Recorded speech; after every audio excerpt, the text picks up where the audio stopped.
চতুর্থ শ্রেণীর বাংলা বিষয়ের প্রশ্ন। পরীক্ষার্থীর নাম এখানে রয়েছে, এখানে তোমরা তোমাদের নাম লিখবে। ক্রমিক সংখ্যার জায়গায় তোমরা তোমাদের পরীক্ষায় রোল নাম্বার লিখবে। বিদ্যালয়ের নামের জায়গায় তোমরা তোমাদের বিদ্যালয়ের নাম লিখবে। প্রাথমিক শিক্ষা পর্ষদের নির্দেশ অনুযায়ী নবপ্রবর্তিত পদ্ধতি অনুসরণ করে প্রশ্নপত্রটি তৈরি হয়েছে। প্রথমেই এক দাগে দেখে নেওয়া যাক কি বলা হয়েছে। এক দাগে বলেছে সঠিক উত্তরটির তলায় দাগ দাও। 4টি প্রশ্নের উত্তর করতে হবে 4 মার্ক। প্রত্যেকটি প্রশ্নের জন্য 1 মার্ক করে বরাদ্দ।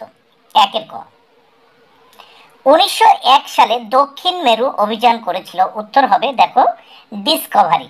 দেখো ডিসকভারির তলায় আমি দাগ দিয়েছি, উত্তর হবে ডিসকভারি। খ, তুমি কোষে ধরো। উত্তর হবে দেখো হাল। হালের তলায় আমি দাগ দিয়েছি। গ, সপ্ত সাগর রাজ্য আমার। দেখো উত্তর হবে রাজ্য।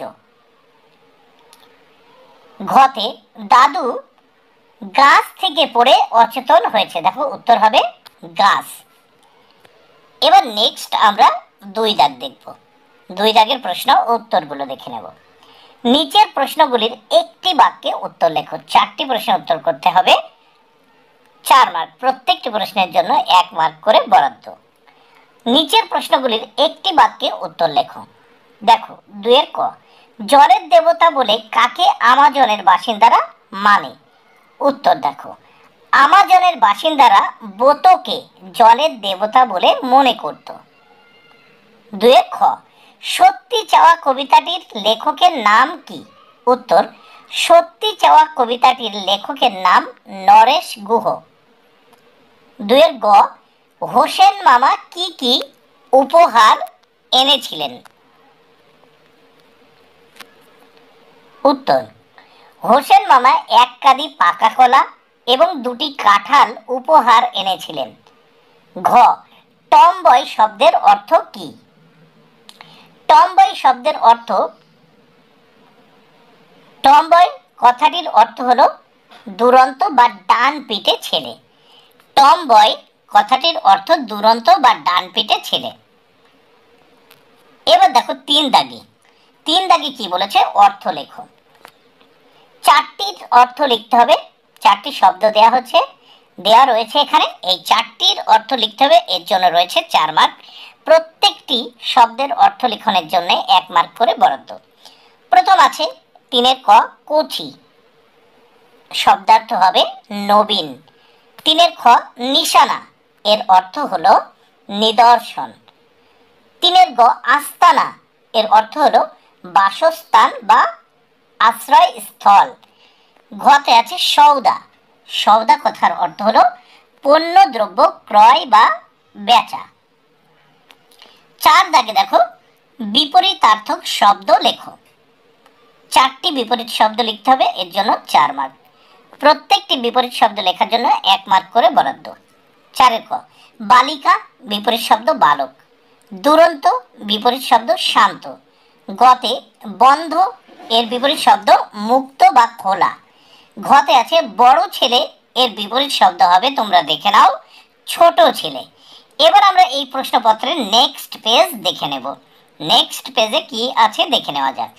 প্রথমেই আছে এখানে দেখো টিকা লেখো। 5 দাগে কি বলেছে? টিকা লেখো। 2টো টিকা লিখতে হবে, এর জন্য 4 মার্ক বরাদ্দ। প্রত্যেকটি টিকার জন্য 2 মার্ক করে। 5 ক, ডিসকভারি। উত্তর দেখে নাও। 1901 সালের আগস্ট মাসে ডিসকভারি নামক জাহাজে স্কট তার দলবল নিয়ে ইংল্যান্ড থেকে দক্ষিণ মেরুর দিকে যাত্রা করেন। এবার খতে দেখব আমরা টেরানোভা। উত্তর দেখে নেওয়া যাক। টেরানোভা ছিল একটি জাহাজ যা 1910 সালের ব্রিটিশ আন্টার্কটিক অভিযানের জন্য বিশেষভাবে পরিচিত। এই অভিযানে রবার্ট ফ্যালকন স্কটের নেতৃত্ব দিয়েছিলেন। দেখো এই অভিযানে রবার্ট ফ্যালকন স্কট নেতৃত্ব দিয়েছিলেন এবং এটি ছিল তার শেষ অভিযান। বাক্য রচনা করো 6 দাগে। দেখো 6 দাগে বলেছে বাক্য রচনা করতে হবে। 4টি বাক্য রচনা করতে হবে, 4 মার্ক। প্রত্যেকটির জন্য 1 মার্ক করে বরাদ্দ। 4টি কতে আছে হেঁটে হেঁটে, খতে আবিষ্কার, গতে বসে বসে, ঘতে গৌরব। প্রথম 6 ক, হেঁটে হেঁটে। ছেলেটি হেঁটে হেঁটে স্কুলে গেল। খতে আছে আবিষ্কার, আবিষ্কার দিয়ে বাক্য রচনা। দেখো, কলম্বাস আমেরিকা আবিষ্কার করেন। গতে দেখো বসে বসে দিয়ে বাক্য রচনা। বৃষ্টি পড়ছে, আমি জানালা দিয়ে বসে বসে বৃষ্টি দেখছি। ঘতে গৌরব, আমার দেশ আমার গৌরব। নেক্সট আমরা দেখব 7 দাগে কি বলেছে। আমাদের গ্রাম অথবা বর্ষাকাল সম্বন্ধে 6টি বাক্য লেখো। দেখো, এখানে আমাদের গ্রাম অথবা বর্ষাকাল দিয়ে 6টি বাক্য লিখতে বলেছে। আমি এখানে বর্ষাকাল সম্বন্ধে 6টি বাক্য লিখেছি। দেখো, বর্ষাকাল এখানে 7টি বাক্য দিয়েছি, তোমরা 6টি লিখবে। তাহলে প্রথমে দেখো, 1, বর্ষাকালে প্রচুর বৃষ্টিপাত হয় যা প্রকৃতিকে সতেজ করে তোলে। 2, বৃষ্টির কারণে খাল বিল নদী নালা ভরে যায়। 3, বর্ষাকালে সবুজ গাছপালা আরো সবুজ হয়ে ওঠে। 4, এই সময় বিভিন্ন ধরনের পোকামাকড় এবং ব্যাঙ দেখা যায়। 5, বর্ষাকালে শিশুরা বৃষ্টিতে ভিজতে এবং কাদা নিয়ে খেলতে ভালোবাসে। 6, বর্ষাকালে কিছু সমস্যা দেখা যায়, যেমন বন্যা, রাস্তাঘাটে জল জমা ইত্যাদি। 7, বর্ষা আমাদের জীবনে একটি গুরুত্বপূর্ণ